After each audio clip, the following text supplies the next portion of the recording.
Strange things are afoot at the Circle K.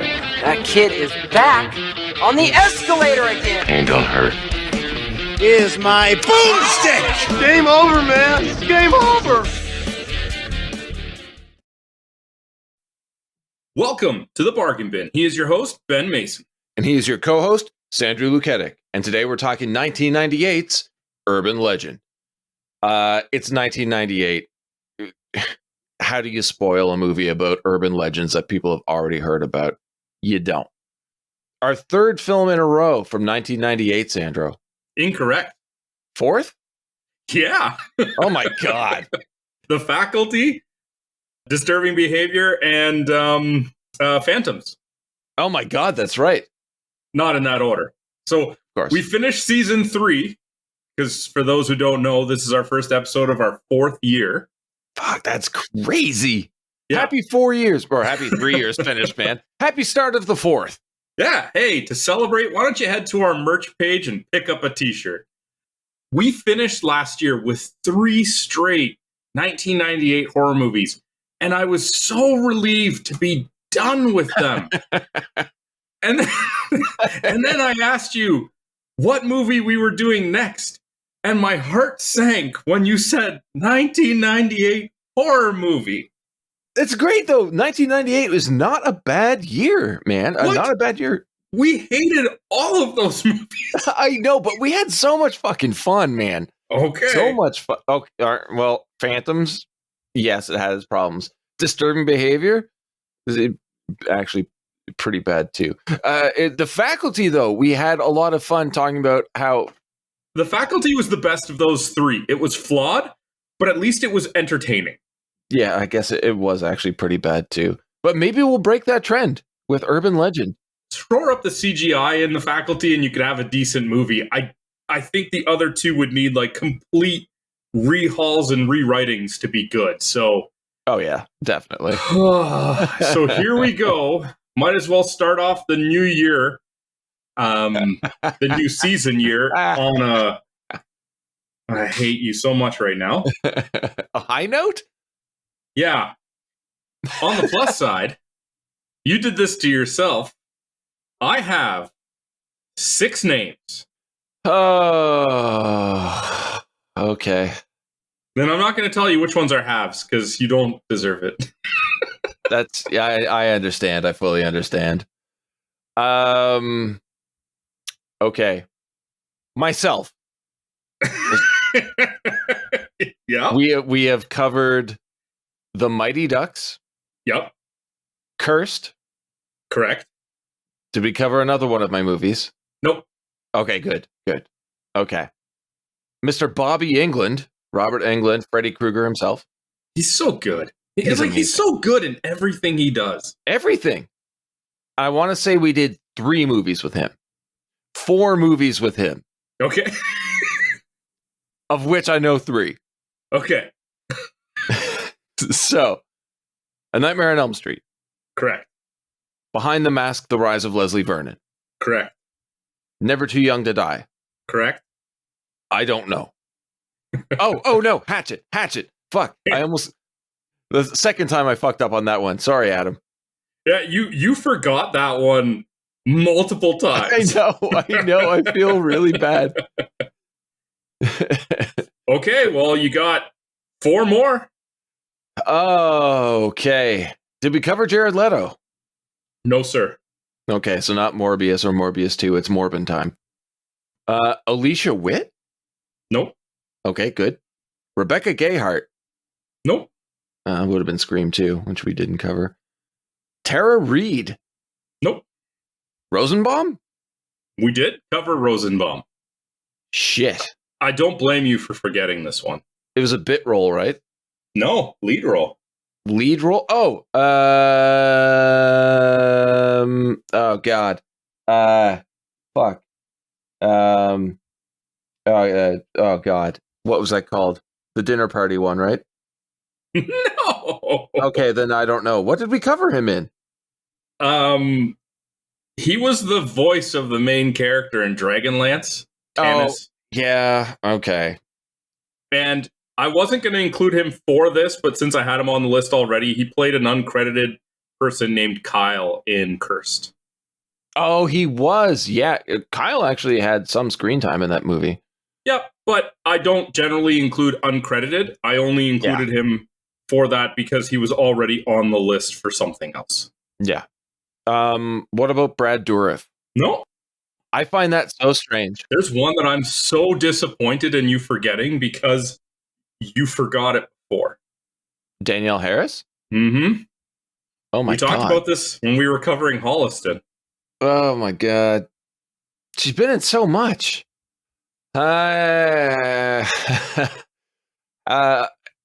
She wasn't in the first Hatchet. Oh, fuck. Steakland. Yes. And you kicked yourself when we did Holliston for forgetting Steakland. Oh my God. I was actually trying to convince someone to watch Steakland the other day, and I used her as a means to convince them to watch it. That movie is so good. Nick D'Amici is so good in it, and she is fantastic in it. Actually, everybody's fantastic. Everybody is. Yeah, that movie is phenomenal. I feel bad that we covered it on the first episode before we actually found our stride and knew what we were doing, because we definitely did not do that movie any justice whatsoever. Yeah, we still praised it, which in the end is really what matters. Yeah, definitely. It is a movie that I highly recommend everybody watch, because like some of our favorite movies we've covered on the show, no one seems to know it exists. And it's horrible. I mean, skip the sequel. Steaklander, it's fine. But Steakland and Late Phases, Night of the Lone Wolf, watch Nick D'Amici rip this shit apart. He is so good in both. I feel like at one point we're going to have to do a top 10 of movies we've done on this show that people need to watch that have never heard of. Oh, definitely. Got to include Upgrade and Coherence. And, Coherence is what I was thinking about with Rosenbaum. Yeah. But that movie is fantastic. Which means that we need to cover Accident Man one day. I know. All right, are you calling it quits there? Yeah, I don't know who else. Julian Richings? The janitor. Yeah, he was... 30 Days of Night? No, Mimic. He was one of the workers where they found the... oh, yes. I remember that now. Where Norman Reedus found the carcass or whatever. Yeah. And then Natasha Gregson Wagner was in Buffy the Vampire Slayer as Cassandra. Okay, yeah. I mean, you got to give me that one. There's no way I would guess that. Well, that's why I didn't even bother waiting for you to try to get those ones. Yeah. She was good at the beginning of the movie, man. All right, so there's an extended game there. Well-deserved. But I guess it's time to move on to what I apparently deserved, which was another horror movie from 1998. Did you know anything about this movie before I picked it? No. Remember we had a phone conversation not that long ago where I was like, wouldn't it be an amazing idea if somebody made a movie about urban legends coming to life? Mm-hmm. And you were like, you mean like the movie Urban Legend? And it's 2 sequels, Urban Legend Final Cut and Urban Legend Bloody Mary? Yeah. So if you can't infer from that story, I didn't see this movie before. See, I thought you saw all of my movies, and now I'm fucking pissed at you a little bit. I don't know, man. I expected more. But no, yeah, this is a stereotypical 1990s teen slasher, riding the wave that Scream brought on after slashes were forgotten in the late 80s, early 90s. And without showing my full hand, I think it's an okay entry into that genre. There is definitely a lot worse and a few better, but I'm really curious to hear your thoughts as we go through this. I have a few questions. The story is problematic at times, but honestly, more than anything, after we get through the plot, I'm really excited to hear your awards, because I think we're going to have completely different answers. Mm-hmm. I'd like to say just in general, and this is not necessarily directed to just Urban Legend, you can really see the Scream influence in this era, because they're having been exposed to so many of them recently. Yeah. There's a very heavy, formulaic kind of like beat to it, where you're At this point, I'm just like, all right, I'm expecting the twist to be that the killer is the best friend or the new love interest. And like, there's a few things where it's just like, yup, okay. We get it. You guys saw that Scream made lots and lots of money, but you could deviate a little bit more. Yeah, it is a little paint by numbers. Mm-hmm. Before we get into the plot, I want to ask you, do you think, having seen the movie now, that the use of urban legends, is that a good gimmick for a horror film? For a horror film, yes. But not for this horror film. Well, no, I just mean like in general, it's such a cinematic thing. Mm-hmm. If you try to analyze this movie in any way, like, oh, this wouldn't really happen, this couldn't happen, you're going to fumble over it so much. Yes, but agreed. As just making it for like hey, let's put it on a movie, let's just create some very out there kind of situations, it works really well because it provides you a variety. Yeah, and that's a very good point. I like how they are taking their own approach to these legends as well, because we all grew up telling each other these stories. But I feel like the original takes they have aren't as good as they could be. And that makes me question, should it exist? I look at movies like Scary Stories to Tell in the Dark, and those are all urban legends that we've all heard. And yet that movie also is not perfect, but it's an anthology film telling us the stories. And I think I like that more than having them all interconnected, because they really shouldn't be. They're all standalones. They're little bits of terror that kids would tell each other to get each other scared. Here, I find that they're taking childish stories and dumbing down what could be a better film. We'll get into that. But I was very curious to see if you thought it was an interesting take for a teen slasher film or not. Well, I thought it was a great idea when I thought it was an idea I had that was original. And yeah, you are not wrong. I think that maybe the writer couldn't do what we wanted them to do. And that's not a jab at them. Like, I mean, he, like Silvio Horta, wrote a movie. We haven't done that. So good on him. An odd story there. I'm not going to get into. If anyone wants to know Horta's story, look into it. But we did get urban legends. So let's get into this movie. Right off the bat, one of my favorite movie openings of all time in the gas station scene. Do you find that this was a strong opening? Because for me, it's so good that I don't know how the rest of the movie is going to follow up. Yeah, I thought it was a strong opening. I thought that because, again, you're getting into the paint by numbers formulaic. I'm like, all right, there's going to be a kill at the beginning that's going to be kind of setting things off, but only somewhat tied to the main cast, and you're going to have to figure out the connection and this and that. So I knew that it was like, okay, you're going to have a somewhat segmented part of the movie here. I thought that the performance by this gas station attendant, I feel bad I don't remember his name, Brad Dourif, was fantastic. Yes. Absolutely fantastic. I loved the fact that she puts on the radio and cannot sing. Right? Yeah, and like the movie didn't try to like movie it up by making her amazing or anything like that. They were like, yeah, she's just a kid driving to school. She forgets the lyrics. She's got no tone. Like, it's believable at this point. And then the gas station scene, it's like, okay, putting a gas station right before the little rundown one, I was like, all right, come on. Like, somebody's going to look at their gas gauge. But other than that, strong start. Yeah, agreed.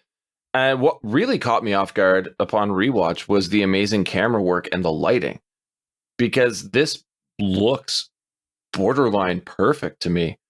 But yeah, you said the student, Michelle Mancini, driving along a dark winding road. The jump scare that we get, I thought was really stupid until you get into the story. And then it makes perfect sense. Do you remember, I was talking about spoilers. We're just going to go all out here. later on in the movie, we find out that Michelle Mancini and Natalie, our lead, were involved in the death of a driver because they were playing an urban legend on them. And this is the exact same scenario, except this time she wasn't looking at the road and almost got into a head-on collision. But that's also what caused the death of a driver they were joking. Man, she got into that collision, this movie would be over. Yeah. Yeah. There's nowhere to go. Nowhere to go. What are your thoughts on using the college or the university radio station? Because personally, I hate it. I hate the content of the radio station. I don't care what she's listening to.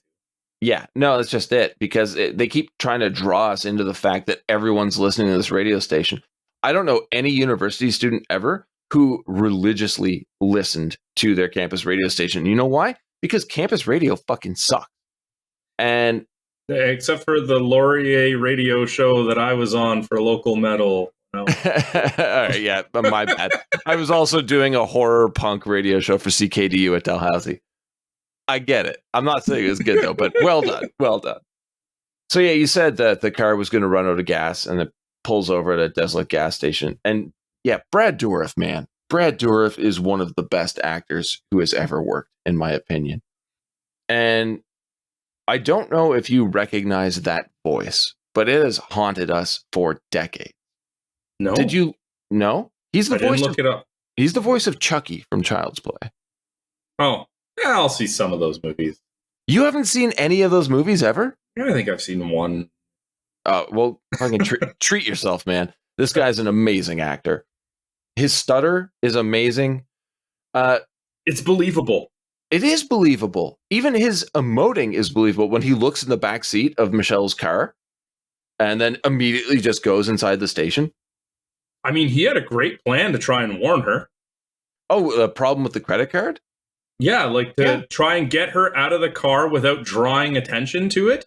And by saying it's the credit card company, like, genius. It is, yeah. The first time I watched this, I remember I had rented the VHS. I thought he could potentially be a murderer. And it's not until the reveal after, like, she maces him in the face when she hears that there's nobody on the other end of the phone and gets in the car and speeds off. And he's screaming. Finally, he can get the words out. There's someone in the back seat. It's like, holy fuck. All right, movie. You got me. Let's go. Yeah, great start. I have a question for you here, though, which kind of negates the great start. Okay. Michelle gets decapitated by an axe murderer who's hiding in the back seat. Yes? Yeah. Is cutting off the head of a woman in a speeding car a good idea for your personal safety? No, but what do you expect? It makes for a good part of the film for sure.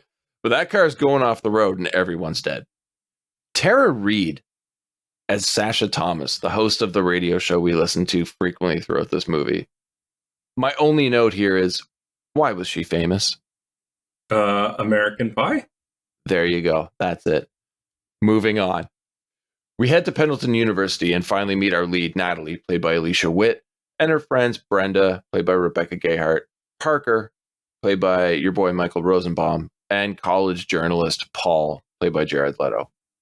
I'm getting a weird university friends vibe here, like they're all hanging out in the local coffee shop, which looks incredibly expensive. Well, it's a campus coffee spot, I guess. What's your general take on these characters so far? What do you think about Natalie? Well, we don't really have a lot to go on at this point. She seems to be the analytical one to me. Yeah, she seems like she's going to be kind of like the final girl. They give it to you like kind of right away. Yeah. And it's not to say that it's an insult or anything, but the final girl is usually like not exceptional in any regard, but also not lacking. Like she's just this kind of all around every person. Because exactly. I think they want the audience to be able to relate with her the most. So they're not going to isolate her to say one category or one type of person. Agreed. Can we agree also on the fact that this is basically Sidney Prescott from Scream? Well, that's the archetype, right? Yeah. The every girl. Because we get her best friend, Brenda, who, personally, I see as a carbon copy of Tatum, also from Scream. I mean, we did say it. It's paint by numbers. Yeah, like bubbly, kind of aloof, the best friend. Parker, to me, is Stu. But Paul, Jared Leto's character, kind of stands out for me. It's almost like they took Dewey and made him a teenager in that group. Almost kind of Randy, but not quite the Randy Meeks character. But I really, really don't like Parker in this movie. I find him way too boisterous, but I think that might also just be how Michael Rosenbaum is. I think that that's the intent of the character. Like, there is supposed to be Agreed. this over-the-top... I mean, it is very much Stu from Scream, if you think about it. Yeah. But the thing with Stu in Scream is that there was the Billy Loomis character to like bring him down and keep him centered, which we don't really have in this. We get Damon later, but Damon's just as bad as Parker is. But Parker tells us his story about Stanley Hall. It happened in 1973. It's 25 years, so 73. A professor loses his mind, walks the floor of the residence, knocking on the doors, and kills any student who answers. I like that Paul interjects, correcting the story and showing how urban legends slowly evolve. My problem here, and I don't know if you caught this, but I think it's our first hint at bad writing in the movie. Okay. Because Paul chides Parker about the story, referencing like maybe it was Lee Harvey Oswald, maybe it was Jack Ruby. So we're getting, JFK assassination references. But then he says, or that FBI guy who used to prance around in women's underwear. So if you know who Oswald is and you know who Ruby is, you know that person is J. Edgar Hoover, who is running the FBI. Like, why drop specific references when the biggest one you can't even name? Now, that's me being incredibly nitpicky, but if you're going to enter that territory, follow up with it. I don't know. I thought it was just a line to kind of make a little bit more emphasis on the absurdity of what he's talking about. And you could very well be 100% accurate there. I will give you that. But I think it's also pandering to an audience who wouldn't know who Hoover is anyway, which makes me think that while this is a teen slasher film, and I forget the rating on it, but I would assume R in the States, you're looking around 18-year-olds. I feel like a lot of this movie panders to an audience of 15-year-olds. Sometimes this movie feels really dumb. You know what I mean? Oh, yeah, but it's a dumb movie. What are you expecting? It's a teen slasher movie. Like, what are you expecting? I don't know. I think the movie looks more professional than any teen slasher I have ever seen. And it makes me sad that the content of the screenplay doesn't match up with it. I think that might be it. Gotta let it go, man. I know, right? I'm looking way too much into it. The scene of Natalie and Brenda walking home, again, man, the lighting and camera work and music draws me right back in. So while, I have a bunch of complaints, the visuals, they're so fucking good. The setting is so perfect. I didn't even realize until after I finished watching the movie and then like watched the credits that this is U of T. It's the University of Toronto. Really? Yeah.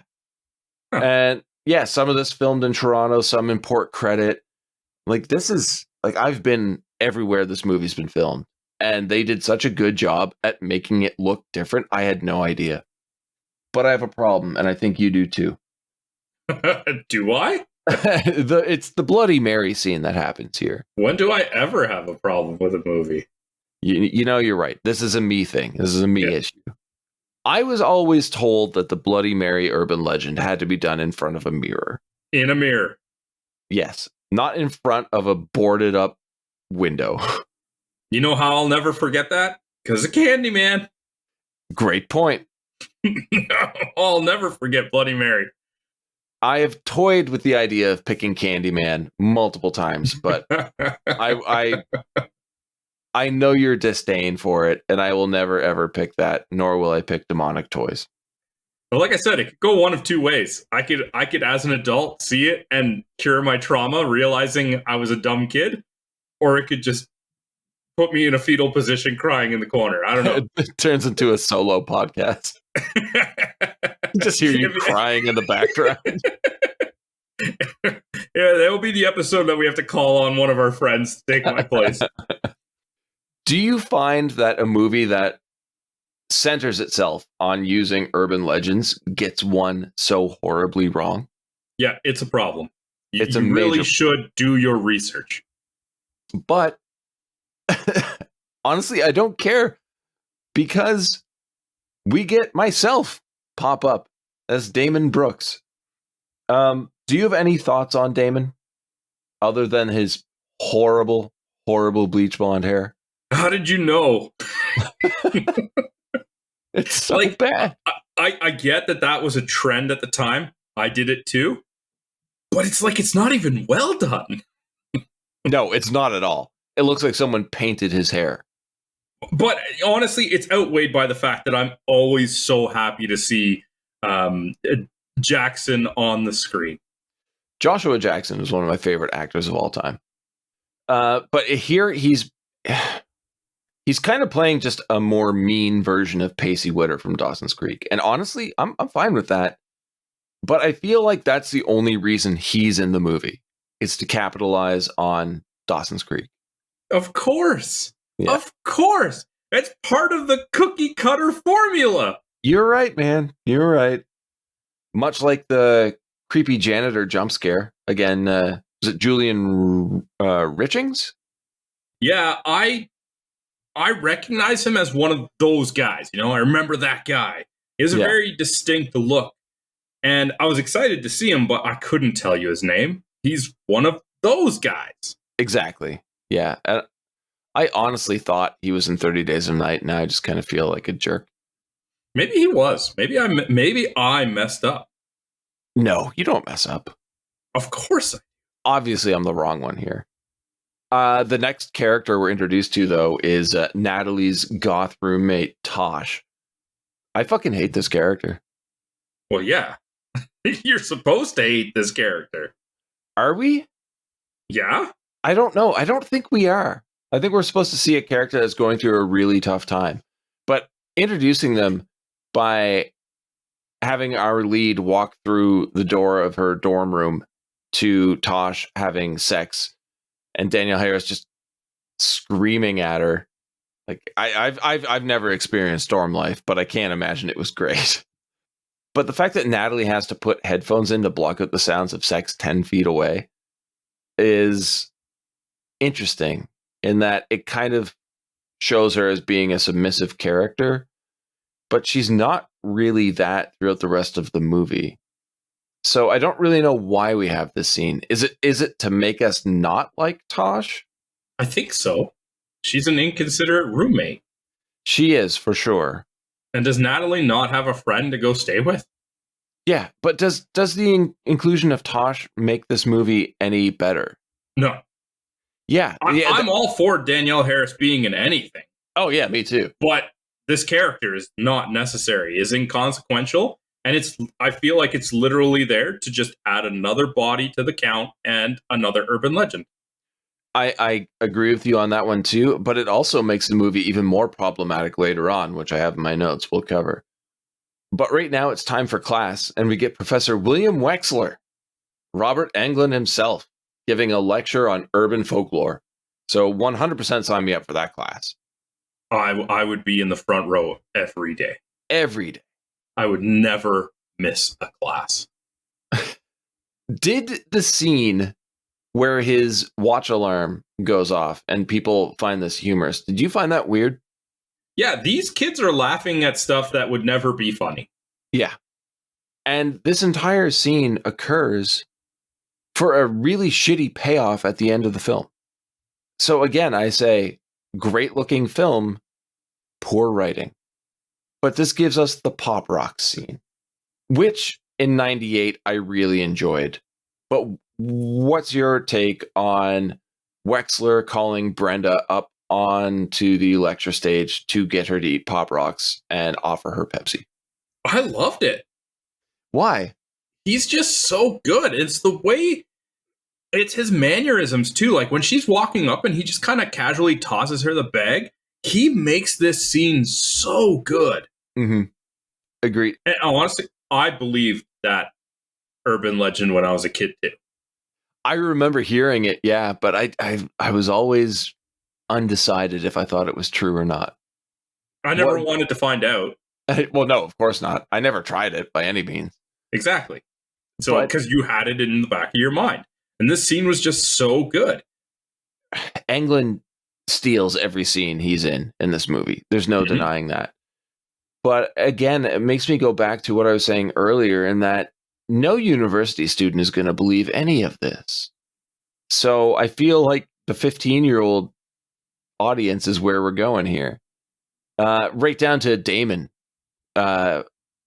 agreeing to eat Pop Rocks and then slam a can of soda, a can of pop. Playing it up, pretending that his stomach and intestines are going to explode. And people in the crowd, people like that, the students, actually fell for it. He committed to it, man. He dropped down those stairs. He spit up on himself. Dedicated to the bit, man. Honestly, though, Michael Rosenbaum cheering it on was so annoying. Yes. Yeah. He infuriates me throughout this movie. And I think, and I hate to say this, I think he might be a good actor. You know he is. I made you watch Pool Hall Junkies. You know he is. Actually, yeah, he was absolutely amazing in that movie. Fuck, that was a good one. Need to pick that up. But yeah, you're right.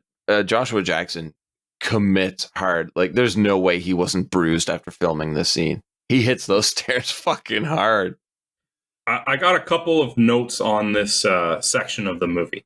Okay, go for it. On my second viewing, I had to get up to go to the washroom. So I paused it. Just by happenstance, it was on a shot of the students as they were listening to the lesson. Okay. And if you look at the expressions of that still frame, which I didn't save to share, but take my word for it, Parker and Damon in the back look like they're bored and uninterested. Natalie just looks like she's paying attention. But Rebecca is paying attention so intently, like eyes wide open, and she's like taking in the information. I don't know if it's intentional. It just happened to be because I watched it intently after I unpaused it. Mm-hmm. She's really paying attention to this class, like she's doing research. Hint, hint. Yeah, come on, we know. Rebecca Gayheart is absolutely amazing in this movie, in my opinion. So that is one part that I just kind of happened to fall upon and I thought was really good. That's a great catch. I missed that completely. Completely incidental too, right? So I don't really know. Mm-hmm. I don't remember what the other thing was. I got so into my first thing, I forgot the second one. Let me bring up the next scene though, because I have a major problem with this, and I think you caught on to it as well. Okay. Natalie and Brenda see Paul's article about the murder from the film's opening with the headline, "Lunatic on Campus." The murder didn't happen on campus. No. So what are we doing here? It happened on the way to campus, and we don't know how far. Exactly. I hate it. I hate it so much. I also hate how, like, is it the dean? I don't know. The headmaster, whoever's in charge, this guy comes and confiscates the copies of the newspaper.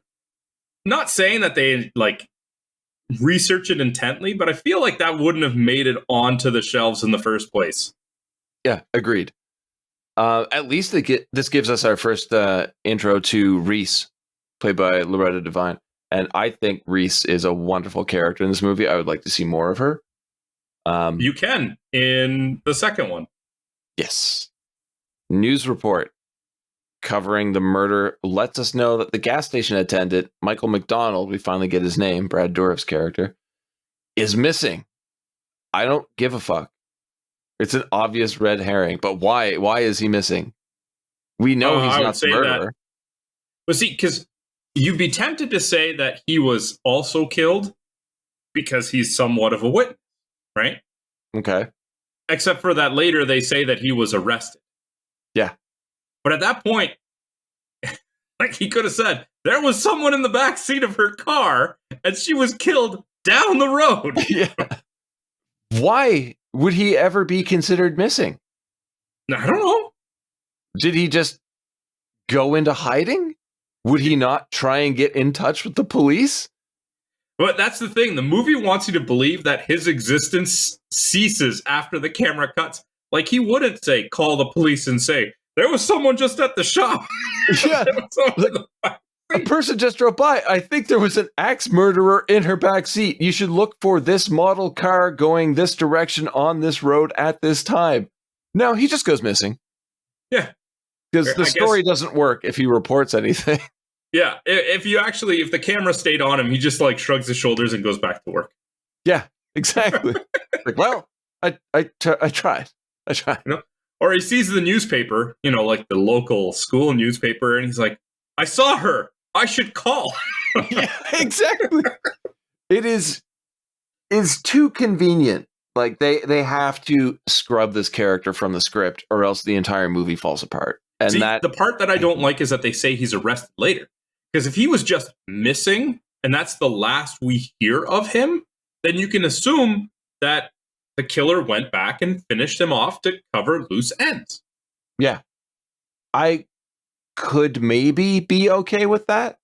Well, he does shout, there's someone in the back seat, so we can say, well, maybe she didn't hear she was singing the rain, but maybe the person in the back seat heard, right? Like, yeah, there's enough there that I'd be like, all right, she killed him off to cover her tracks. And this is just what I would do in this case. But if you see somebody at your gas station and they have somebody hiding in the backseat with an axe, you try and save them, they mace you, you chase them back to the car to try and warn them again, and they just speed off. I get on the phone, I call the police, I lock up the store, I go the fuck home. That's a night for me. I don't want to deal with anything else. People gonna have to deal with the fact they can't get gas. That's not my problem. But yeah, just writing him out of the script that way is fucking lazy. But I would have accepted it if they didn't have the arrest later on. Well, yeah, okay. Can you describe why or explain why they would have him arrested if they have no reason to believe that he is actually the murderer? That's the thing. It's just like, oh, he was maced by her. Maybe that was her fighting back and he finished the job later. But it's still a little too flimsy that just go the lazy route and say that he went missing. Yeah. Let me just assume he's dead. Yeah. And that, I think, is the easiest thing you could do. You're right. Natalie returns to her dorm room, and we're reminded of the inconveniences of the early internet connections. Oh, man. I remember days of trying to play World of Warcraft. I'd have to wait till my whole family went to bed so I could use the phone line. And, yeah. We see through yearbook photos that Natalie and Michelle were friends. Really, there's no reason to believe that this is of any importance so far. What a twist. Yeah. Damon arrives and is immediately pretty fucking scuzzy. Trying to put the moves on Natalie. He's not hiding his intentions very well. Oh, God, no. I do love him struggling to start the car, though. And when he finally gets it going, the radio just blares the theme song to Dawson's Creek, and he looks completely disgusted by it. I find it interesting that we only hear the first part of the song. Mm-hmm. Was I Don't Want to Wait? Yep. What's the next part of that? For our lives to be over. What happens next? His life is over. I loved it. I thought it was great. It's pretty fun, you're right. It did get a chuckle out of me, but again, like I said, it's just exploiting the fact that they have Joshua Jackson in the movie. Yeah, but if you're gonna do that, at least have fun with it and do it like this. Yeah, and I'm sure they had to pay Paula Cole a fair amount of money just to use that one clip. But they did it. They went for it, and it worked. But yeah, Damon's putting the moves on her, and she is not having any of it. See, and I love her facial expression when he's going into it, where she doesn't buy it. She doesn't buy it at all. I found it a really hard scene to watch. It was, because I thought he was going to go a lot more forceful. But Okay. yeah, I thought he was just going to try to take advantage of her. Really? Interesting. Yeah. But that was part of like his performance was quite like believable in that, like, pretending to be a sleazebag, not pretending to have a girlfriend and actually be like, he just does it so good to make it look like he's acting badly. Yeah, he's surprisingly good at playing a skeezy character. I'm going to try and phrase that.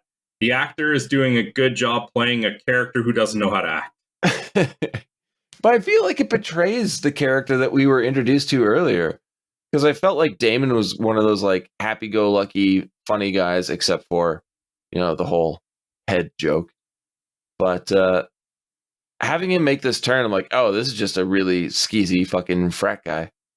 Yeah, that's exactly what he is. Yeah, exactly. And I didn't want him to be that. I wanted him to be fun. I wanted him to be likable, but no, he's not. And speaking of which, what do you think of his murder? So, I know I harp on this a lot when we watch these movies, but a lot of these kills are just based on so much good fortune. Yeah. Because if he doesn't need to go to the washroom and just starts the car and drives away, yeah. What are we doing? Nothing is what we're doing. Exactly. I also kind of found it interesting that Natalie is really the one that kills him. Yeah. Well, let's just say from a cinematic standpoint, obviously we assume, yes, Rebecca happens to be in the right spot. He does need to go, like, everything lines up as it should, because that's what we need to do with a movie, is suspend disbelief. The actual setup for this is very creative and well done for this type of movie. Agreed.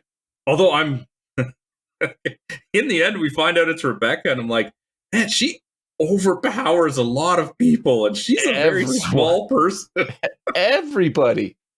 We even see Damon hanging in a closet later. I'm like, that's a big guy.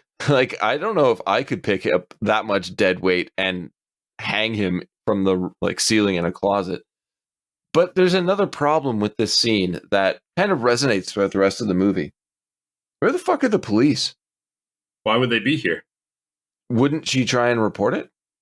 Well, she does go to the campus police, probably just because of proximity. And then Reese doesn't believe her. Mm-hmm. So why would the police be here at this moment? Imagine, though, Reese does contact the police, be like, this student is freaking out about this scenario. You may want to do just drive by and see what's going on. There's no way in the world that they wouldn't arrest Natalie immediately. So I think that's the only way to not have Natalie in prison and ruin the rest of the movie, is negate the fact that the police exist. Well, she does bring Reese back there, and there's no body, no car. He has the alibi that he was going to go snowboarding, so... There's also no tire tracks. Yeah, well... Brenda's doing a great job here. I don't understand the motivation of this killer, though. Agreed. Which I've been saying the entire time. She wants to get revenge on these two girls that caused the death of her old boyfriend. Yeah. What does Damon have to do with that? Nothing. What does any of the other kills have to do with that are not these two girls? What did Hootie do? Let's not forget poor Hootie. Yeah, okay. Guess she just goes on a rampage to anybody adjacent to her target, I guess? Anybody on campus. Like you said, Natalie runs to Reese to report the death. I've already said Reese is fucking awesome. One of the most likable characters in the movie for me. I love the scene where she's acting out the scene from the movie when before Natalie walks in, and she's just so happy to have her job, and she's just living the dream. Natalie seems to think it was the gas station attendant. I'm not sure why. Because he went missing, as per the news report. Yeah, and then, like you said, he was arrested earlier that day. Which should almost immediately get him released, because there's another kill. Yes. And as the audience, we already know he isn't the killer. So this is doing nothing for us. It's just playing to that one character, which is a faux pas. Parker tries to convince Natalie that it was all a prank. Pretty elaborate. Brings up the fact that the death was just like an urban legend. And then Natalie realizes that Michelle's death was also an urban legend scenario. Oh my God, a pattern. Like a Parker. He's like, he has this dummy that he uses. He also has this life-size blow-up doll, but let's not get into that. I think Parker is just supposed to be the biggest idiot in this movie. And he is, for sure. Next up, library scene. Natalie gets a book of urban legends and is spooked by Sasha, who honestly I would never believe to be in the library. Why is she in the library? Natalie or Sasha? Sasha. Well, she's excited to have found an illustrated edition of the Kama Sutra, and honestly, they're all fucking illustrated, so pump the brakes. What is she, like, 11? Yeah. Grow up! Yeah. No, they definitely play her off as your stereotypical dumb girl in university, which doesn't really fit in this movie, but whatever. Going through the Book of Urban Legends, we get a bit of that foreshadowing with the "Aren't you glad you didn't turn on the light" legend. Intentional? Yeah, I guess. But why? Why introduce that? Are we trying to be led to believe that since Natalie saw it with Tara Reid with Sasha, that maybe Sasha's the killer? Because I can't believe that. No. Right? Well, it can't be her. Unless they do one of those multiple killer things, because she's on the radio when the first killing happens. Exactly. It's lazy writing. And then we get another legend, the gang high beam initiation. And that is an urban legend I believed when I was a kid. In junior high, I thought that was a real thing. Did any of the other urban legends that come up in the movie, did you believe any of those? I hadn't heard a lot of them, to be honest. Really? Yeah. Aren't you glad you didn't turn the lights on? Never heard that one. Yeah, I heard a few different versions of that when I was a kid, and they were all fucking terrifying. Oh, okay. There is one that they didn't use in this movie that I had heard. I don't know if maybe it's regional. It has always terrified me because I still, to this day, I don't know if it's real or not, but I hope to God it isn't. And that is, not that it matters anymore, but people putting the tips of hypodermic needles in the change return of payphones. So you push that little thing in to get your quarter back, whatever, and just jab yourself. Have you ever heard that? No. Okay. Yeah, that is one of the most terrifying things in the world to me. And I have a note here that says that always stuck with me. I didn't realize how much of a pun that was. For anyone listening, payphones used to be these things. See, we didn't have cell phones. You're dating us, man. I'm sorry. What did you think about Natalie discovering that Damon was the last person to sign out the Book of Urban Legends? I thought nothing of it. He's in an urban legend class with the rest of them. Didn't it seem overly convenient? Maybe. Like what? I guess if later there was a reveal that he was the second killer. Maybe, yeah, that would make sense. Because right now, he's already dead. So it doesn't matter if he signed out the fucking book. But if they had done it with better like camera work and made it that she didn't quite see him fully and it was the dummy, yeah, that was just referenced, and then he was the second killer, fine, but otherwise it was just a nothing point. Speaking of a nothing point, the next scene with Tosh trying to meet someone online for a hookup and is attacked and murdered. You were right, man. This introduction of this character was just to set up the body count. I did like that Natalie mistakes this for Tosh having loud sex and intentionally ignores everything happening in the same room just to go to sleep. Well, they set it up with the previous one, right? So From a filming standpoint, they did a good job there. It's probably one of the most dark scenes from a 90s teen slasher that I can think of. It's a shame, though. Like, having Danielle Harris and that's all she's in the movie. Exactly. Don't waste that talent. She's probably the most talented performer in the film. Come on, man. Robert Englund? Brad Dourif. Yeah. Yeah. I actually was looking up some trivia on this, and apparently this movie caused her to quit smoking. Danielle Harris? Yeah. Why? The trivia said, and I don't know how accurate it is, but that she was excited to take this role because she could smoke on set, having her character be a smoker. Okay. But then she had to smoke for so long on set that it made her sick, and she quit smoking after it. No, good for her. Yeah. There was another really interesting piece of trivia that I looked up. Okay. The university's motto. Did you see this one? No, I didn't. So the university has like a Latin motto that you see in, a number of background shots and things like that. Uh-huh. And I don't know how it's like pronounced or whatever, but it's like amicum optimum factum or something like that. Okay. According to the trivia, translates to the best friend did it. I don't know if that's true. I would kind of like if it was, though. Well, I mean, that could easily be tested in a translator, right? Yeah.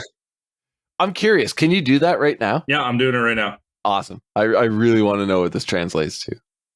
I put it into the Google Latin to English, and it says best friend made. So, oh, wow. Okay. With Google Translate, obviously it's a little bit more literal, but I think that if that was the case, it probably is true. Yeah, no, that's great. That's a great bit of trivia. I never picked up on that. There's got to be so many more little jokes about. Fuck. I really need to watch this movie for a third time now. Of course, with Tasha's death, we get the "Aren't you glad you didn't turn on the light?" reveal for Natalie. And honestly, my only thought here is, how hard would it have been to write that in the dark? And isn't it above Natalie's bed? Yep. So Natalie is deep enough of a sleeper that headphones. But I know it doesn't make any sense.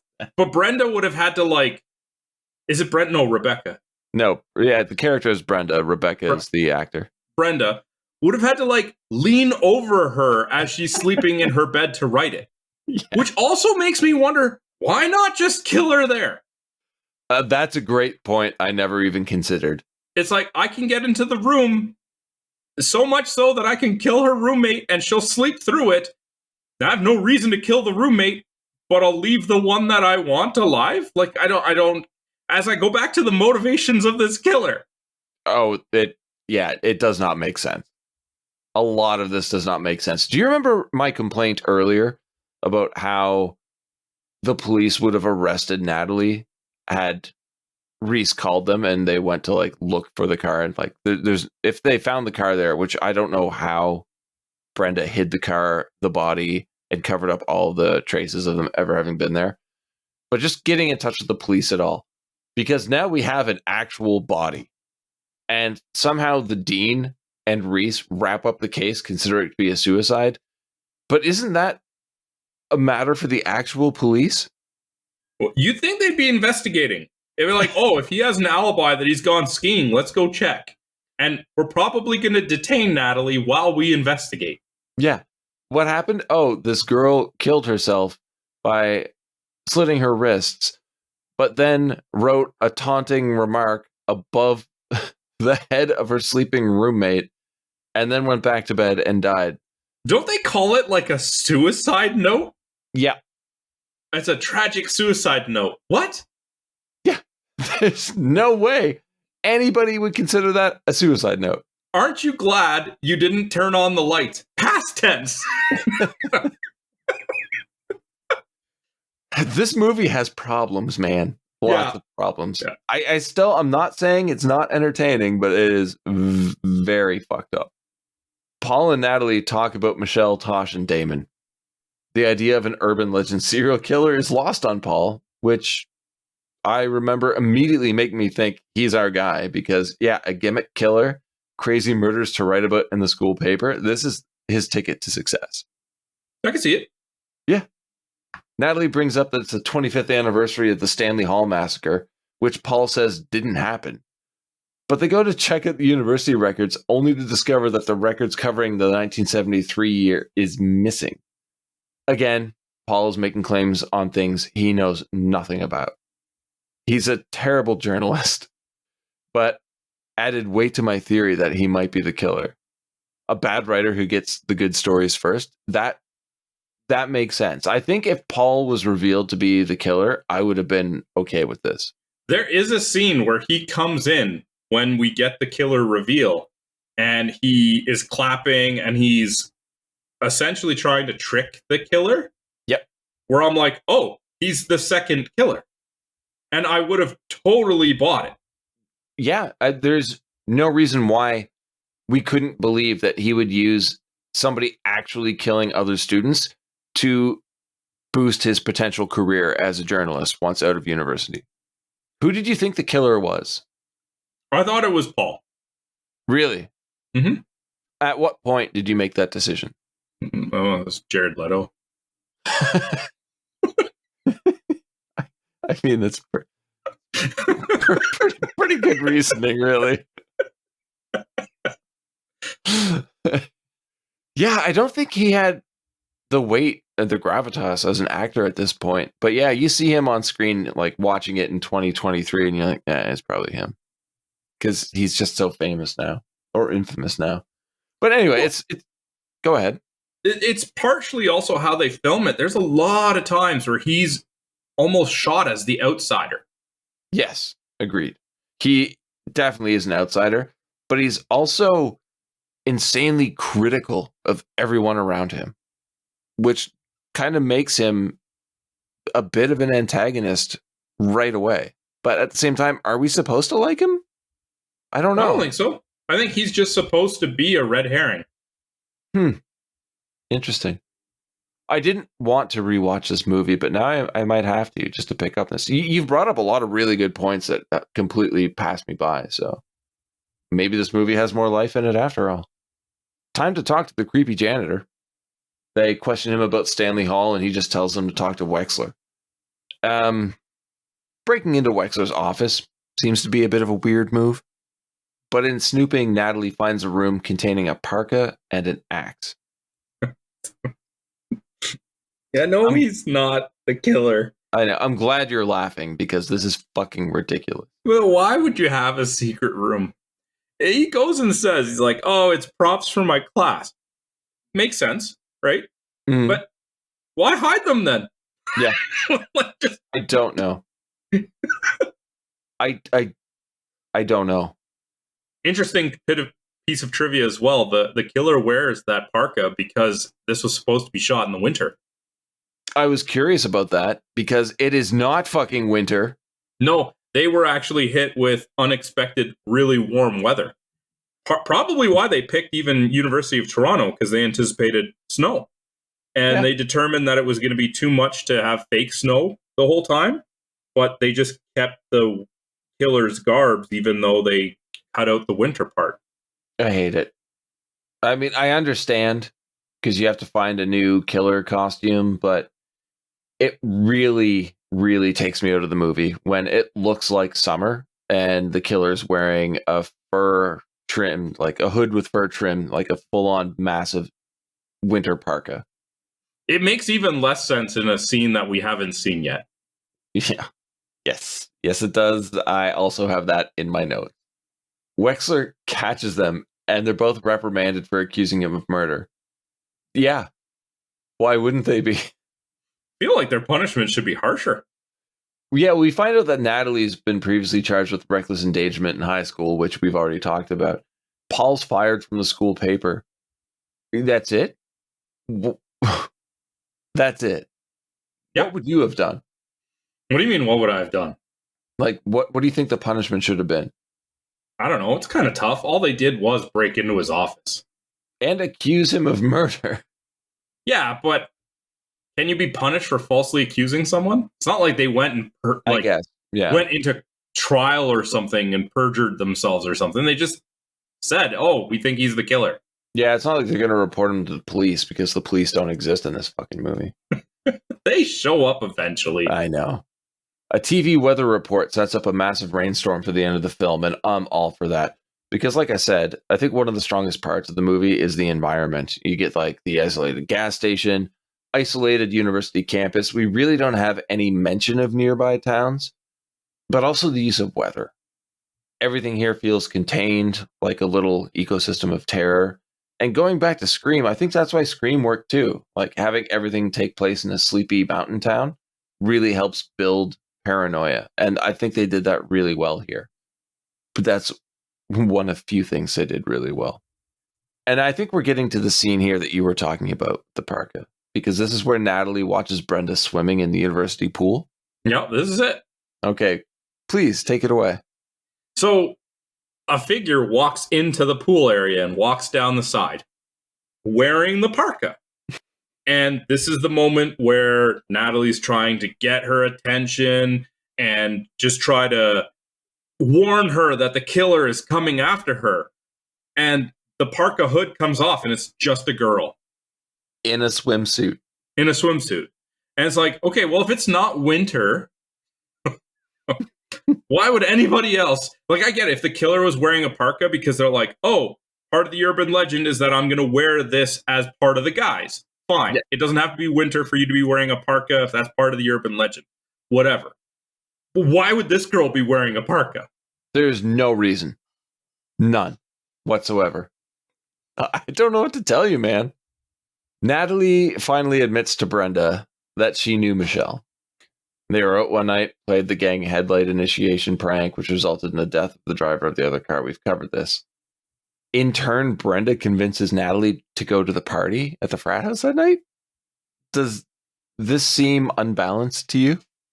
Well, it's you got to get them to the party. It's part of it's what happens in these movies. You have a party.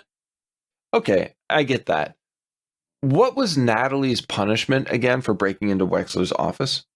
I don't know. Yeah, me neither. And Paul? He was fired from the paper, right?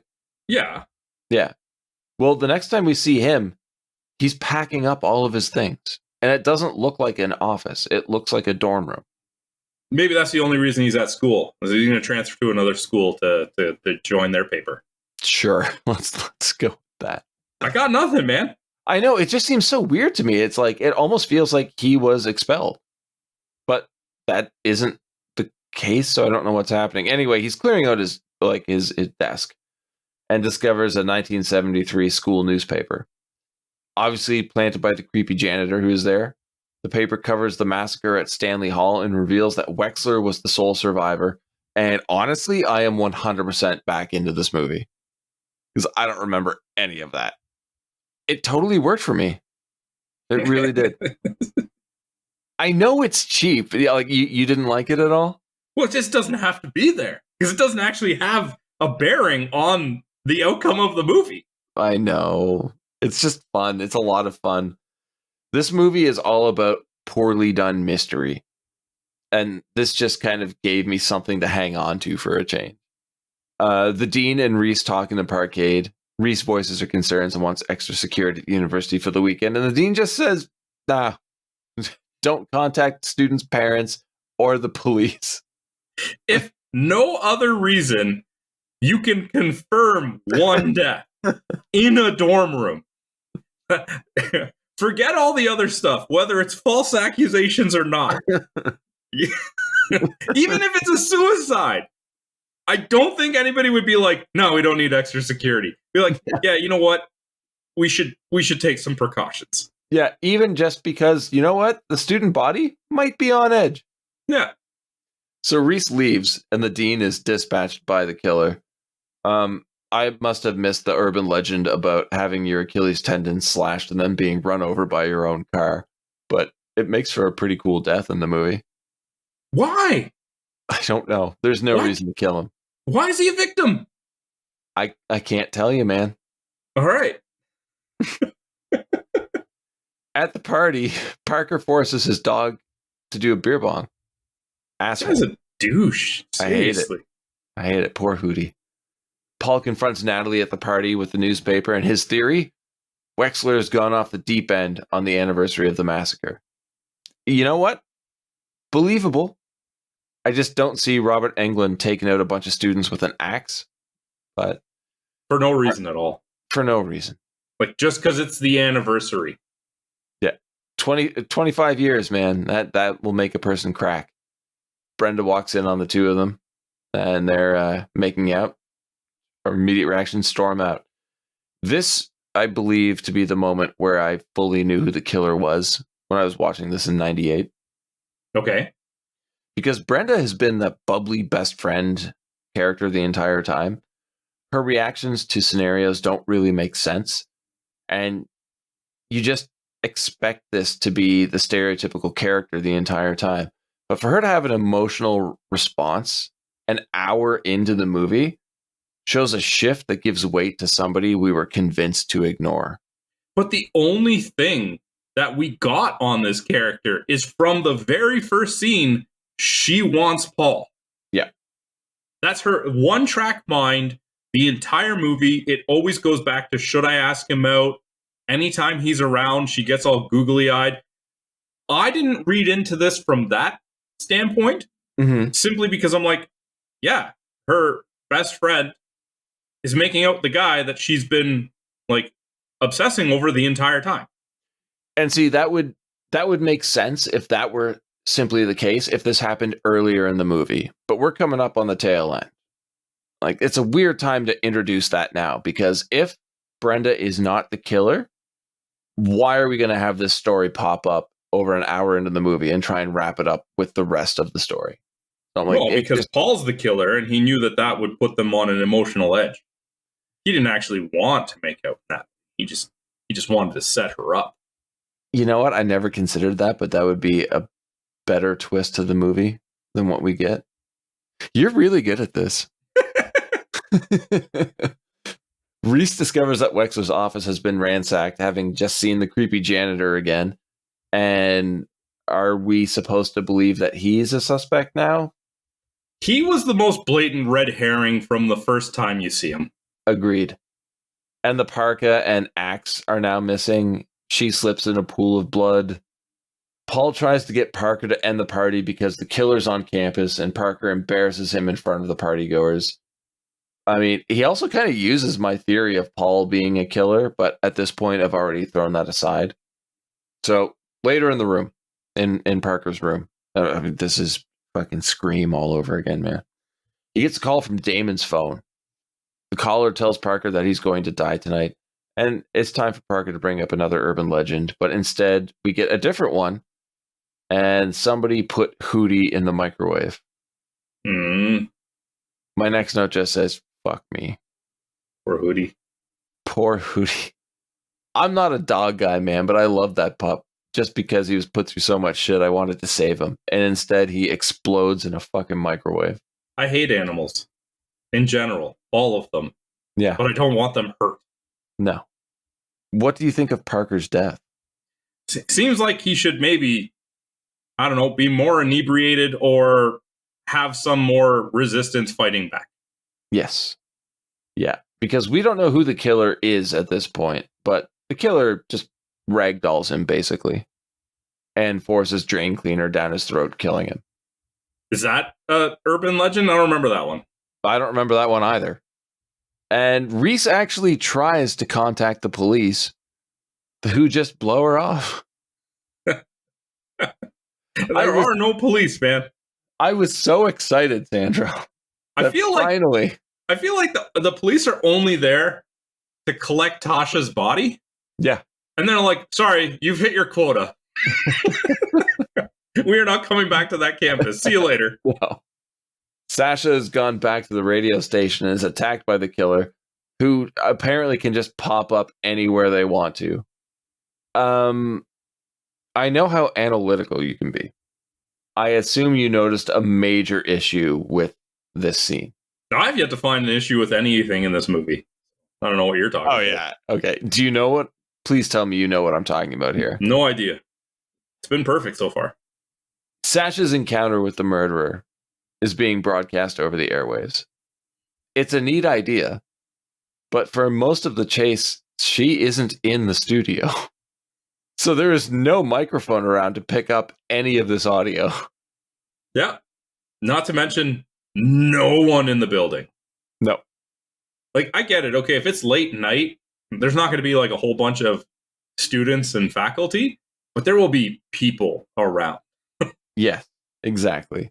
I remember going to university late at night to work on like projects and stuff, and there would always be a handful of people doing something. Something. Just milling around studying something. Yep. Another problem with this scene. Okay. The axe that the killer has. Did you notice anything weird about it? No, I didn't, but I'm assuming there is. It's a double-headed axe. Well, that's not the same as... The one that Wexler had? Yeah. Exactly. So Wexler's not a suspect anymore. This movie is great at tension, but horrible at mystery. They're great at tension, terrible at attention to detail. Perfect. We don't know who the killer is fully, but at the same time, the story just destroys suspicion of anybody else. Like, I would fully expect at this point for the reveal of the killer to be somebody we have not encountered yet. Like, who are we supposed to believe the killer is? Oh, biggest twist. It's the gas station attendant. It's Hootie. Natalie arrives at the station just in time to watch the killer axe Sasha to death. And Why? Why know. kill Sasha? I don't know. And why kill her off screen? You can make the argument that some of the kills are because they're in between her and her target. It's like, say, casualties, right? Collateral damage.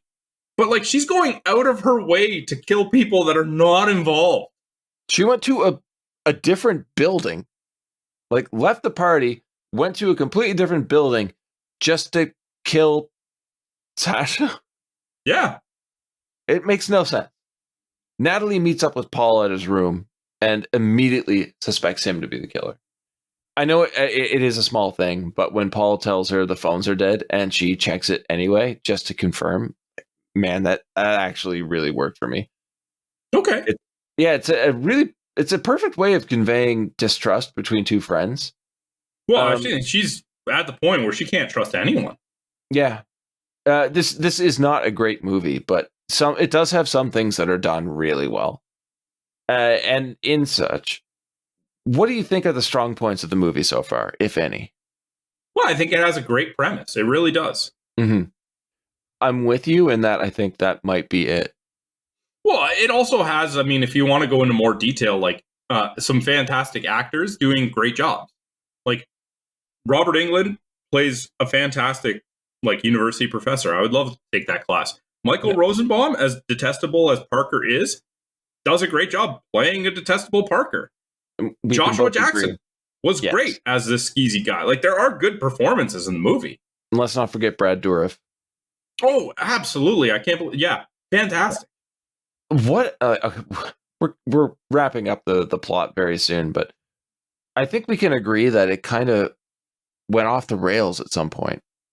When was it on the rails? The beginning, for sure. The opening scene. Okay. And then I feel like it got a little boring, and then it started to get crazy, and then I'm just watching it until it ends. Oh, well, there you go. Yeah. Natalie and Paul leave, hoping to find a working phone in town, and encounter Brenda in the rain outside. Sure. Reese discovers Sasha's body and calls the dean, but there's no answer.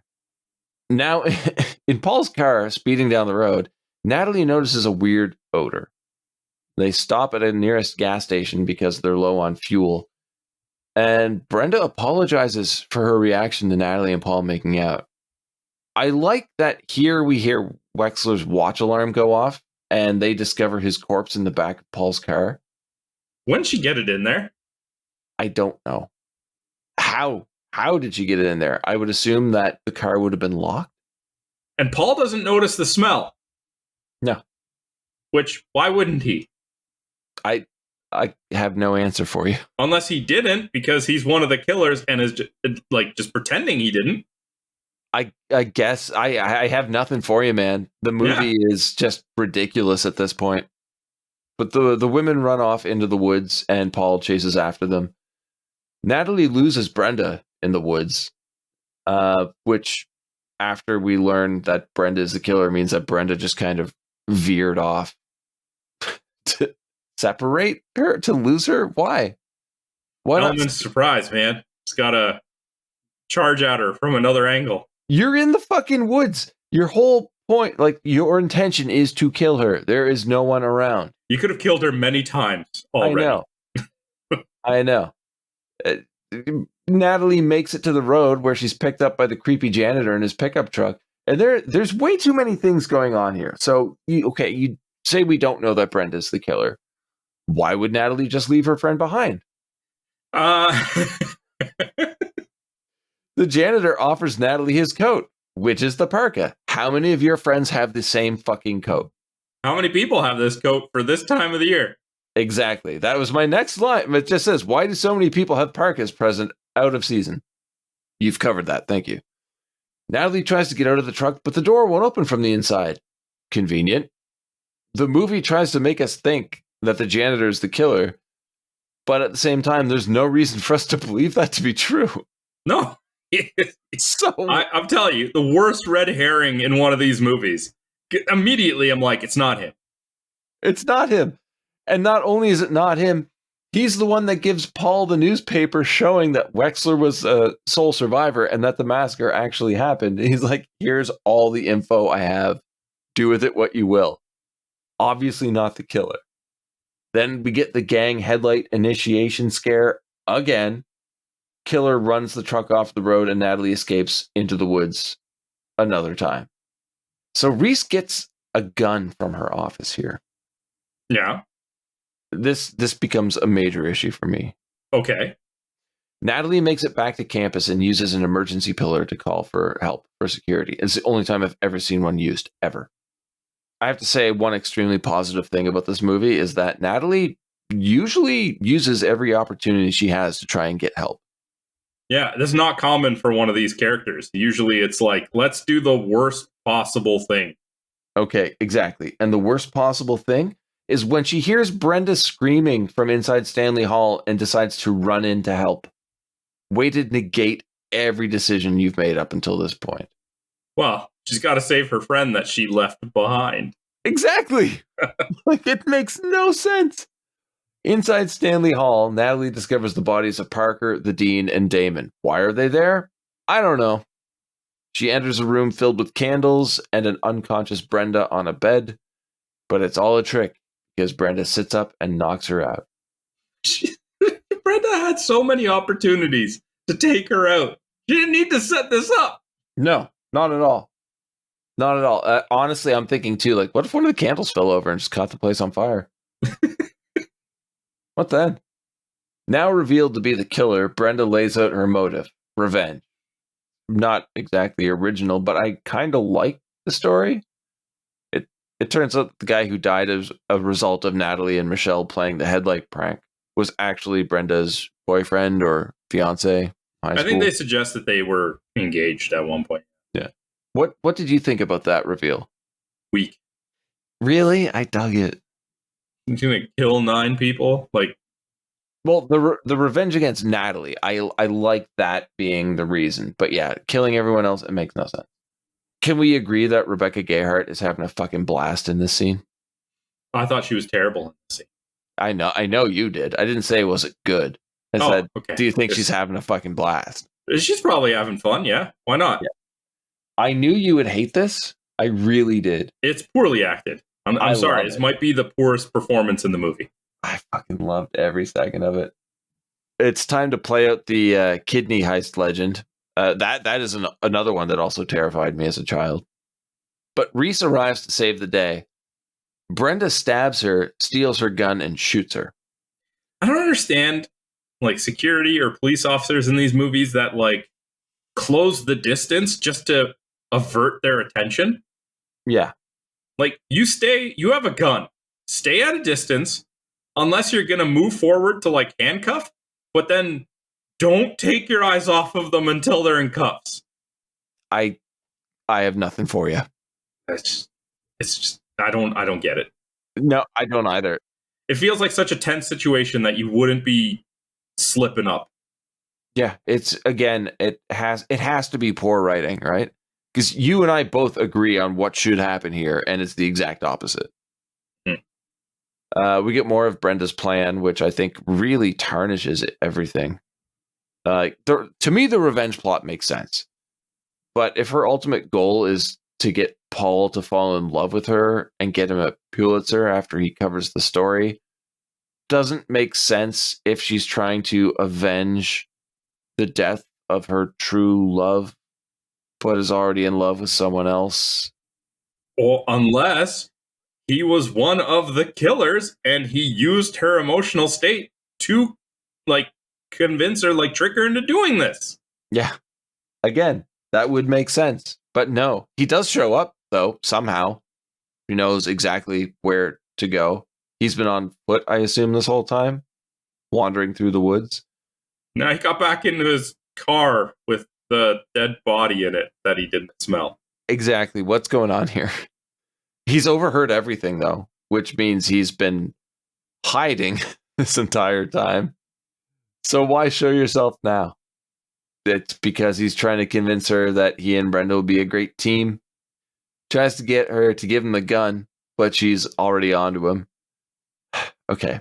This is the problem that I had referenced earlier, Sandro. Okay. Reese regains consciousness and shoots Brenda. With what fucking gun? The one that Brenda took from her that she's holding on to?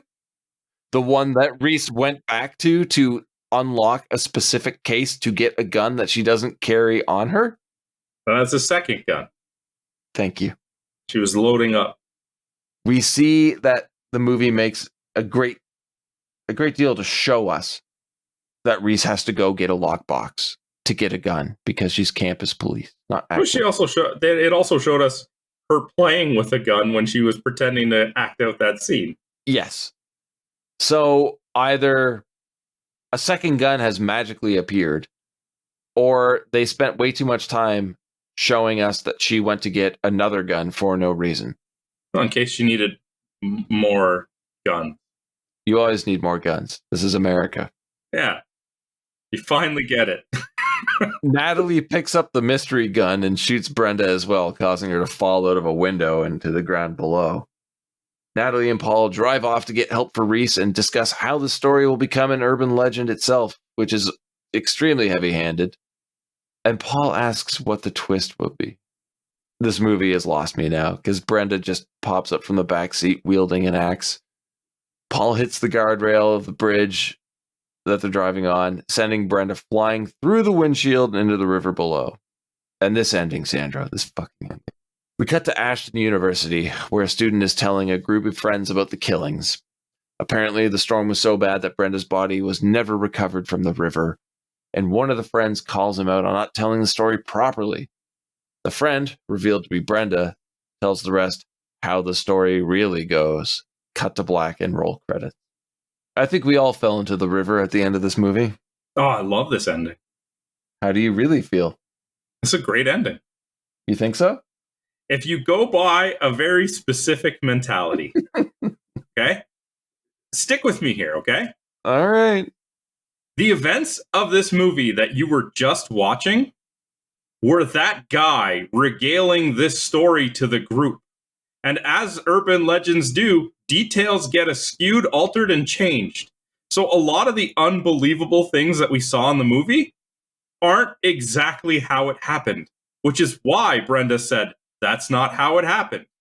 Because what we were watching was the inconsistent retelling of this urban legend.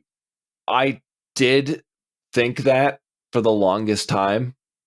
Just stay thinking that way. It works so much better. It really does. I don't know if that was the intent, though. If it was, well done, but it's dicey. I like that you came to that conclusion, or at least hoped that was what we were doing here. If you look at it from that standpoint, then it automatically alleviates all of the plot holes that were in the movie. Because much like, the game Telephone, as the stories bounce from one person to another, they kind of, like, small details get changed, plot holes appear. It's never a perfect recount. And now all of a sudden, I can let it go because this is a facsimile of the events that took place. And I totally get where you're coming from, and I love it. Like I said, I was thinking the same thing until I really thought about the fact that if I watched a movie for over an hour and a half just to have that punchline be the closer, I would be fucking furious. Well, then you must hate movies and shows that have an episode that's entirely a dream sequence. I don't mind that for TV shows. I don't need an hour and a half long dream sequence. All right. I love that you picked that up as well, though.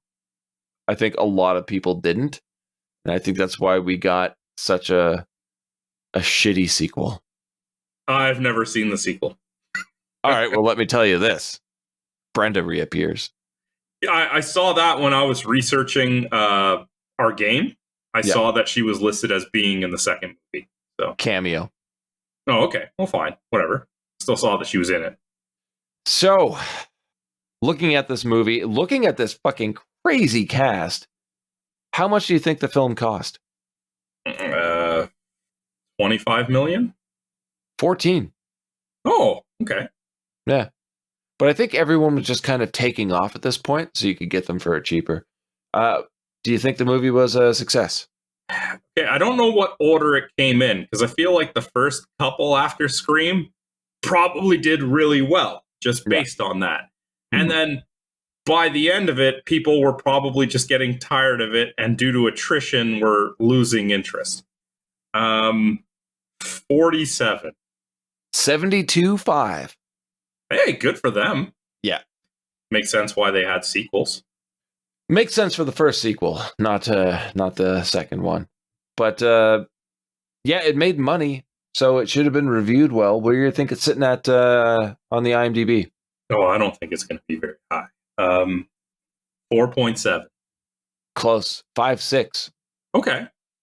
Over at Rotten Tomatoes, percentage of positive reviews from the critics? 61. 27. Oof. Audience? 49. 37. Oh, okay. Yeah, it's not doing that well. No. But may as well just jump into awards here. I'm very curious. All right, who did you have for your least favorite character? Parker. Okay. I liked Rosenbaum's performance. I just really hated the character. And you can argue that we're supposed to hate him, but I feel like they were really trying to channel that Stu Macher character and did it really poorly. So yeah, the actor's performance was great, but the character just sucked for me. What about you? Well, I can't argue with you on that one, because Michael Rosenbaum did a great job in this, but he did a great job being a detestable character. So if he's your least favorite character, that makes sense, because he made him an unlikable character. And I was tempted to pick Rebecca Gayheart just for that reveal scene. Yeah. But I went with Alicia Witt as Natalie. Really? Yeah. Okay. I found her performance very flat, and for the regular stuff, no problem. But when it came to the emotional delivery, which I feel is a bit of a hanging point for me in general, I don't think she was able to deliver on the emotionally heavy scenes. And that really, really brought it down for me. Okay. Yeah, all right. I can definitely go along with that. Honestly, I wouldn't be surprised to have seen her cast in Disturbing Behavior. I think she would have fit in the poorly acted film. What about a favorite character? I went with Robert Englund. I know he's not in it that much, but he's in it enough to not call it a cameo. And he just steals every scene he's in, where even though I knew it wasn't the case, I'm like, I kind of hope he's the killer, so we get a couple more scenes with him. Yeah. Unfortunately, we didn't, but I will say, like completely cheaply, honorable mentions to Jared Leto, Michael Rosenbaum, Joshua Jackson. They all did a good job of making their characters what they should be. But it's got to be Robert Englund. Okay. You? I want to go with Damon, played by Joshua Jackson. Oh, here we go again. Because he's self-bragging. fantastic. but I felt we didn't have enough of him in the movie. No, not nearly enough. So I went with Brenda. I loved Rebecca Gayheart in this movie. Even the reveal, yeah, I know it was bad, but I had so much fun watching her have fun. If you just want to stick to the narrative, yeah, maybe not the best, but I appreciated her acting in this movie. I loved it, and it really made Brenda my favorite character because, like I said, you get that bubbly kind of ditzy character, and you're supposed to assume that's all she's going to be, and that is not what we get. And I found that when she does her crazy reveal, that I actually really enjoyed it, and I did not expect it fully. So it was kind of a nice payoff, and I thought she was great. I love Rebecca Gayheart in pretty much everything I've seen her in. So I knew you were gonna hate on her. I didn't expect it would be a least favorite almost. Again, I was only tempted to do it for the final scene. If it was the rest of the performance, I was totally fine with her. Fair enough. And I didn't ultimately pick her. She just gave herself an admirable push towards the finish line there. Oh, definitely. I totally thought she was going to be your choice. What did you have for your favorite or most memorable line? It's between Damon and Natalie, where they're in Natalie's dorm room, and Damon says, he shows up, he's like, want to see if you want to go over to the house. Parker says he's going to pierce Hootie's nose. And Natalie just says, Hootie's a dog. And he responds, yeah, that's no reason he can't be hip. Stupid fucking line, probably one of the worst in the movie, but it made me laugh out loud.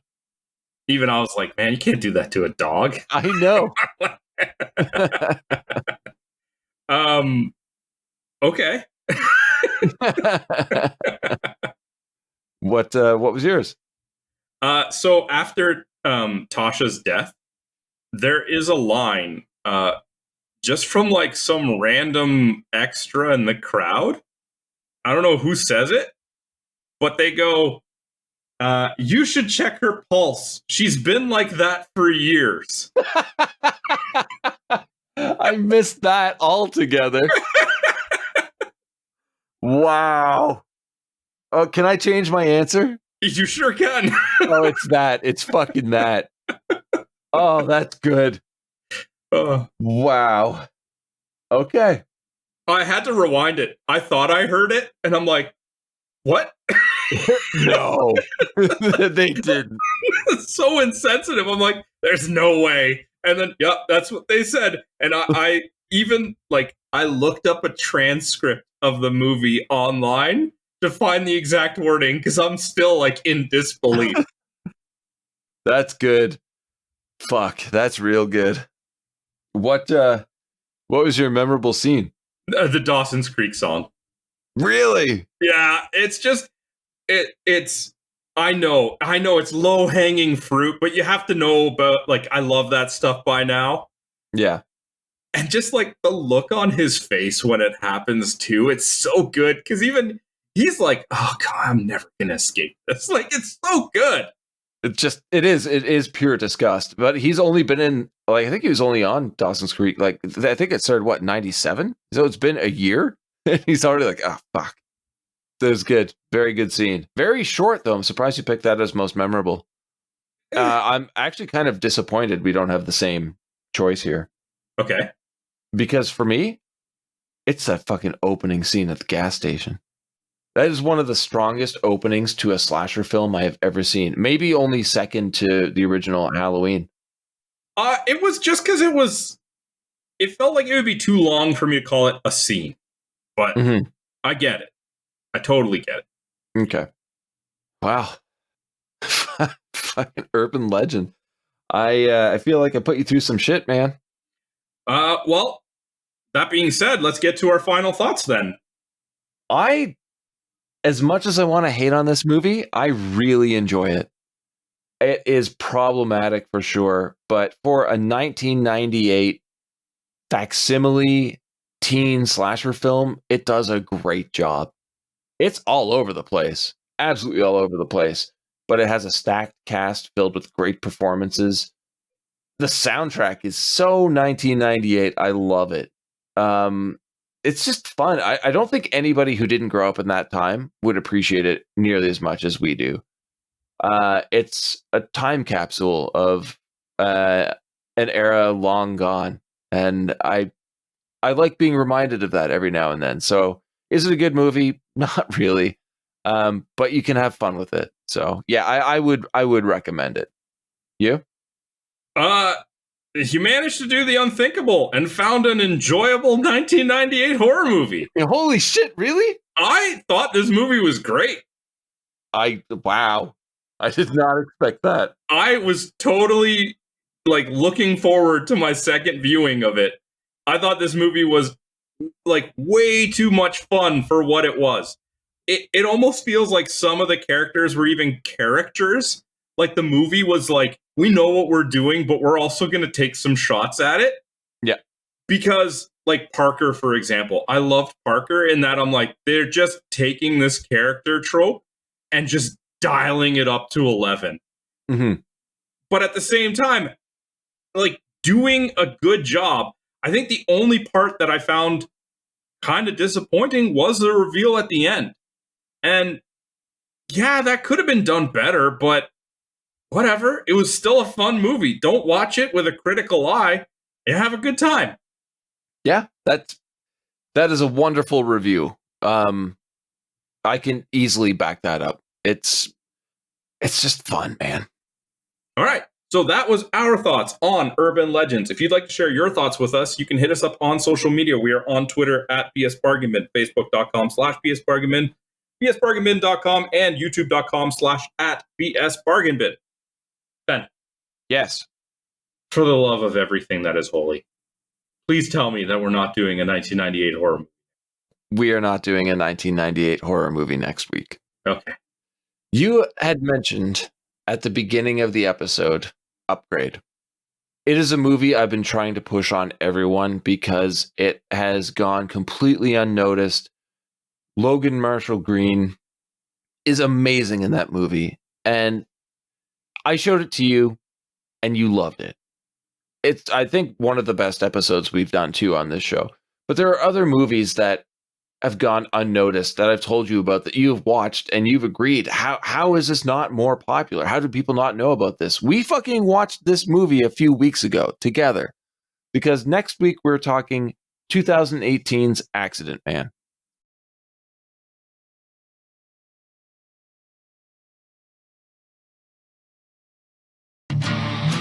So you're watching a trailer, right? You want to know what the movie's about? Well, allow me to explain. The name's Fallon. And I'm an assassin. Yeah, I know. You've already seen all the assassin movies and all their sequels, right? You seem pretty unscathed. Well, I don't bruise easy. See, everyone's got a gimmick. Carnage Cliff, he's a butcher. Specialises in severed heads and chopped off limbs. Mick and Mac, ex-Special Forces. Turbocharged Soldiers of Fortune. Jane the Ripper, she's the honey trap killing machine. And Poison Pete, well, you can work that one out for yourself, can't you? And as for me, well, I make them look like accidents. Everyday, ordinary accidents. But now I've got a problem. You see, the love of my life just turned up in a box 6 feet under, and I'm certain that it was one of my crew that put her there. She was pregnant. But which one of these wankers did it, I'm gonna find out. And when I do, there'll be a few more fatal accidents around the corner. You got a set of balls on you, don't you?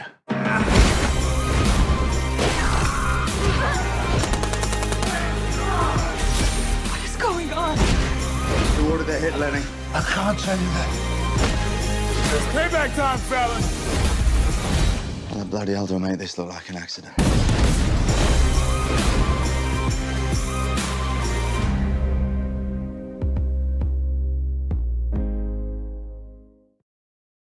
Until next time, have a good one. All the best.